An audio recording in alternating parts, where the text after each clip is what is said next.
Khamenei के जनाजे में 3000 मौतों की आशंका जताई जा रही है। ईरान ने आखिरकार इतनी बड़ी तैयारी क्यों की है और 3000 मौतें कौन टारगेट कर रहा है ईरान को फिर से? नमस्कार, आप देख रहे हैं न्यूज़ 18 का डिजिटल प्लेटफॉर्म। मैं हूं आपके साथ श्रुति श्रीवास्तव। ईरान के पूर्व सुप्रीम लीडर अली खामनेई की अंतिम यात्रा में भारी भीड़ के कारण 1500 से 3000 लोगों की मौत की आशंका जताई गई है। एक जर्मन रिपोर्ट के मुताबिक सरकार ने हजारों कब्रें तैयार की हैं, विशेष राहत दल बनाए हैं, पूरे तेहरान में सुरक्षा और आपातकालीन इंतजाम बढ़ा दिए गए हैं। आप सभी को पता है कि ईरान के पूर्व सुप्रीम लीडर अली खामनेई की अंतिम यात्रा को लेकर बड़े स्तर पर तैयारियां की जा रही। जर्मनी की अखबार डाई वेल्ट की एक रिपोर्ट के मुताबिक ईरानी अधिकारियों ने आशंका जताई है कि अंतिम विदाई के दरमियान भारी भीड़, गर्मी और भगदड़ जैसी घटनाओं के कारण 1500 से लेकर 3000 लोगों की मौत हो सकती है। इसी संभावना को देखते हुए सरकार ने पहले से ही आपातकालीन इंतजाम शुरू कर दिए हैं। रिपोर्ट में दावा किया गया है कि ईरान के रेड क्रिसेंट और नेशनल क्राइसिस मैनेजमेंट ऑर्गेनाइजेशन ने एक गोपनीय पत्र में उपराष्ट्रपति मोहम्मद रजा आरिफ को संभावित खतरे की जानकारी दी। ईरानी सरकार का दावा है कि सिर्फ तेहरान में ही अंतिम यात्रा में करीब 2 करोड़ लोग शामिल हो सकते हैं और इसे देखते हुए तेहरान प्रशासन ने मृतकों और लापता लोगों के लिए विशेष यूनिट बनाई है। राजधानी के बेहशत ए जहरा कब्रिस्तान में हजारों नई कब्रें भी पहले से तैयार कर ली गई हैं। अली खामनेई की 28 फरवरी को अमेरिका और इजराइल के हवाई हमले में मौत हुई थी। उन्हें 9 जुलाई को मशहद में सुपुर्द खाक किया जाएगा। इससे पहले एक हफ्ते तक उनका पार्थिव शरीर तेहरान, कोम और इराक के नजफ और करबला जैसे शिया धर्म के प्रमुख धार्मिक स्थलों से होकर ले जाया जाएगा। 6 जुलाई तक उनका पार्थिव शरीर तेहरान के ग्रैंड प्रेयर हॉल में अंतिम दर्शन के लिए रखा जाएगा।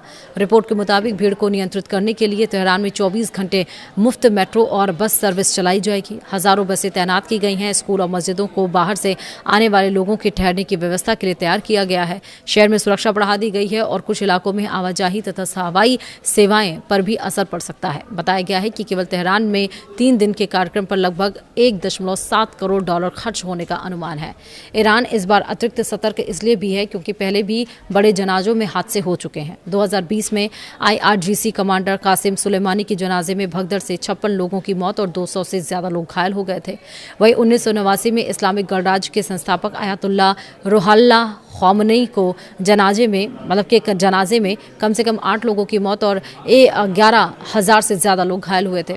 रिपोर्ट में यह भी कहा गया है कि सरकार को सिर्फ भीड़ से नहीं बल्कि आंतरिक राजनीतिक तनाव से भी चिंता है।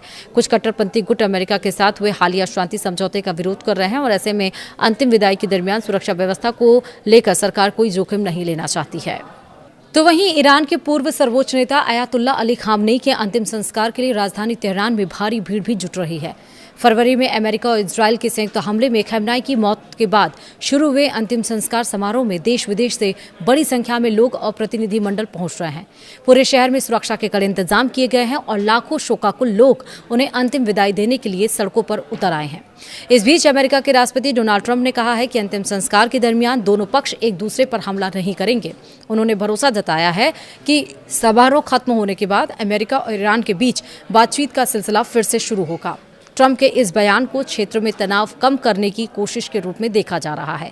हालांकि दूसरी ओर मध्य पूर्व में हिंसा थमती नहीं दिख रही है। इजराइल सेना ने दक्षिणी लेबनान और गाजा पट्टी में अपने सैन्य अभियान जारी रखे हैं। लेबनान में हुए हमले में कम से कम एक व्यक्ति की मौत हो गई, जबकि उत्तरी गाजा शहर और जबालिया शरणार्थी शिविर पर हमलों में 2 फिलिस्तीनियों के मारे जाने की खबर है। उधर तुर्की के राष्ट्रपति तैयब अर्दोआन ने आरोप लगाया कि इजराइल की कार्रवाई अमेरिका और ईरान के बीच हाल ही में हुए समझौते को कमजोर कर रही है। उन्होंने कहा कि तुर्की क्षेत्र में शांति स्थापित करने के लिए हर संभव प्रयास का समर्थन करने को तैयार है। वहीं दूसरी ओर दिवंगत अयातुल्ला अली खामनेई के बेटे और ईरान के वर्तमान सुप्रीम लीडर के अंतिम संस्कार समारोह में आने को लेकर सस्पेंस बना हुआ है। बताया जा रहा है कि सुरक्षा कारणों से वे इस समारोह से दूर रहेंगे और खामनेई के जनाजे को उनका कंधा भी नसीब नहीं होगा। ईरानी विशेषज्ञों के मुताबिक इजराइल के हमलों की आशंका के चलते उन्हें इस कार्यक्रम में सार्वजनिक रूप से नहीं लाया जाएगा। तो एक तरफ सुरक्षा के कड़े इंतजाम है, दूसरी तरफ उनके बेटे इस अंतिम संस्कार में नहीं आएंगे, तीसरी तरफ ट्रंप ने भी कह दिया है कि आखिरकार जब तक अंतिम यात्रा चल रही है तब तक कोई यहाँ पर हमला नहीं होगा। लेकिन पिछले जो 2 दशक है उसमें देखा गया है कि ईरान में अंतिम संस्कार के दरमियान भगदड़ मचती है, लोगों की मौत होती है, कई सारे लोग घायल होते हैं। उन्हीं को देखते हुए, उन्हीं इंसिडेंट्स को देखते हुए इस बार व्यापक इंतजाम किए गए हैं। फिलहाल वीडियो में इतना ही। नमस्कार।